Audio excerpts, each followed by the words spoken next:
महाराष्ट्र की राजनीति में देवेंद्र फडणवीस का राज तिलक हो चुका है। वो महाराष्ट्र में वर्तमान राजनीतिक परिदृश्य के सबसे ताकतवर नेता बनकर उभरे हैं। फडणवीस का ये सियासी सफर काफी उतार चढ़ाव वाला भी रहा है, लेकिन खास बात तो ये है कि फडणवीस महाराष्ट्र की राजनीति में ऐसे पहले नेता है जो उप मुख्यमंत्री के बाद अब मुख्यमंत्री बने हैं। जबकि प्रदेश की सियासत में पिछले 46 साल में 9 डीसीएम तो बने थे, लेकिन कोई सीएम की कुर्सी तक नहीं पहुंचा था। पिछले 4 दशक से जिस मिथक को कोई नहीं तोड़ पाया था, उसे नागपुर के लाडले नेता देवाभाऊ तोड़कर साबित कर दिया है कि वो वाकई राजनीति में अपने दम पर बदलाव की कहानी लिखते हैं।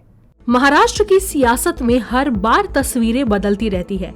यहाँ कब कौन किसका सगा हो, बड़े बड़े राजनीतिक विशेषज्ञ भी नहीं बता पाते हैं। ऐसे ही 2019 के चुनाव में जब राज्य में महायुति को जीत मिलने के बाद सीएम पद को लेकर उद्धव ठाकरे की जिद और बाद में उनका महायुति का साथ छोड़ महाविकास जुड़ने के बाद सबसे ज्यादा तंज देवेंद्र फडणवीस ने ही झेला था, क्योंकि 2019 में फडणवीस ने कहा था कि मी पुन्हा येईल, लेकिन उद्धव ठाकरे सीएम बने तो विपक्ष ने ही उनके इसी वक्तव्य को लेकर निशाना साधा था, जिस पर देवेंद्र फडणवीस ने भी शायराना अंदाज में जवाब देते हुए कहा था, मेरा पानी उतरता देख मेरे किनारे पर घर मत बसा लेना। मेरा पानी उतरता देख मेरे किनारे पर घर मत बसा लेना। मैं समंदर हूं, लौट कर वापस आऊंगा। वाकई फडणवीस ने साबित कर दिखाया कि वो एक समंदर की तरह ही, और जब किनारे पर लौटते हैं लहरें पहले से भी ऊंची होती है। खास बात तो ये है कि देवेंद्र फडणवीस ने महाराष्ट्र की राजनीति में जिस मिथक को कोई सालों से तोड़ नहीं पाया, उसे भी तोड़कर उन्होंने दिखा दिया कि फिलहाल तो महाराष्ट्र में देवेंद्र का ही राज है। महाराष्ट्र में पिछले 46 सालों में 9 नेताओं को डीसीएम की कुर्सी मिली है, लेकिन इनमें से कोई भी सीएम के पद तक नहीं पहुंचा था। 1978 में कांग्रेस के वसंत पाटिल के कार्यकाल में नासिकराव त्रिपुरे डीसीएम बने थे, लेकिन उसके बाद उन्हें कभी सीएम बनने का मौका नहीं मिला। जब शरद पवार महाराष्ट्र के मुख्यमंत्री बने तो उन्होंने सुंदरराव सोलंकी को डीसीएम की कुर्सी सौंपी। सोलंकी 1 साल से ज्यादा इस पद पर रहे, लेकिन सीएम बनना सपना ही रह गया।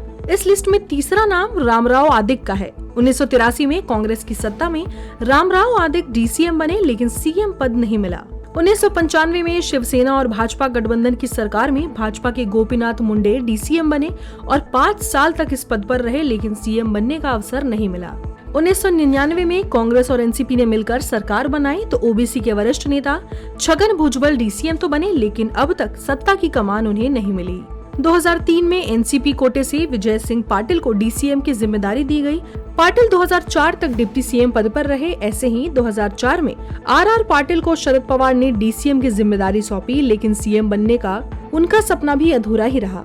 जिसके बाद 2010 में अजीत पवार डीसीएम बने, लेकिन सियासी समीकरण कुछ ऐसा है कि वो अब तक सीएम नहीं बन पाए हैं और इस बार भी डीसीएम ही बने। ऐसे ही 2022 में राज्य में नाटकीय घटनाक्रम के तहत सत्ता परिवर्तन होने के बाद देवेंद्र फडणवीस डीसीएम बने, तो एकनाथ शिंदे की सरकार में 2.5 साल तक डीसीएम बने रहने के बाद अब सीएम बनकर पिछले साल से चल रही मिथक को गलत साबित कर दिया है। सरिता राजन, यूसीएन न्यूज, नागपुर।